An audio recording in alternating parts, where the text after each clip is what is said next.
Hi, I'm going to demo amino acid balance tracking or protein quality tracking in the app. So the first thing I've done is I've created a new user, veg demo, just for this demonstration, and I'm going to add a couple of focus nutrients. The first one is going to be protein grams, so we can see the overall protein consumed, and the next one that we're really looking at is protein quality, or essential amino acid score balance. I won't worry about the details down here. The defaults are pretty good. And I'll go ahead and go to foods to show you that I've added a couple of foods. Apples and sesame seed kernels. It's a contrived complementary protein example. I don't recall the exact amino acids and how they balance, but they help each other to complement each other. And if I go to my dashboard now and I enter in apples and I log that and the seeds and I log that, we can notice we have a protein quality of 72 for the seeds and 28 for the apples, and then together with the food that I ate in the last 30 minutes comes to 78 because they complement each other a bit. Now if you notice apples, there's only 0.3 grams of protein here and 1.6 protein total here, so you need a bit more apples to match the seeds, as apples don't have that much protein, and we get a better score here because we've increased the amino acids from the apples with the seeds, so we get a 98 essential score. And to explain the protein quality score, it is the percentage that you get from the amino acid that's the lowest in there. So if you have 100, you have a completely balanced as far as essential amino acids go. If you have above 100, then you have extras of everything. If you have below 100, you have less of at least one thing.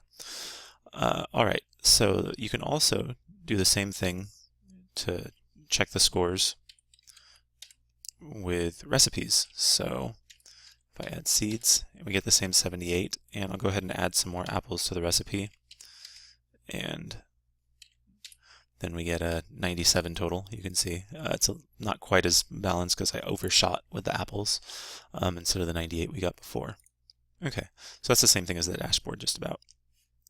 I'm going to show another way to look at amino acid tracking, and that would be to look at them individually. So let's say someone has a condition and they can't produce alanine, a non-essential, so they have to get it in their diet. I don't know what a condition is, but just a contrived example again. And then let's say we know how much they have to consume in a day, so we can set a goal and go down to the non-essential amino acids, set alanine. I'm going to say they need to eat more than 1,000 grams per day, add a goal. And something else to note is we have meal times, which I'll need for the widget, and I'll just add some regular meal times, 3 p.m. and 9 p.m. Alright, so now we have 3 meals a day, very simple. And if I go to my foods, we can see I already have the alanine. I entered that previously also. Go to my dashboard, and we can see that I've consumed alanine, 217 grams, and what I want actually is the daily meal equalizer widget. So this shows me that I need to consume 116 more grams if I'm looking at my 9 a.m. meal. So if I add some more seeds and I log the consumption, then I'm down to 37 for this meal, and it'll make sure I keep up with my alanine throughout the day. Or you can look at it at the end and say, oh, I need to eat some more alanine, and it'll just be in the last meal and tell you how much more you need to eat. Alright, so those are the 2 ways that I have right now of looking at protein quality and essential amino acids. Maybe there's some more that can be done with the tools.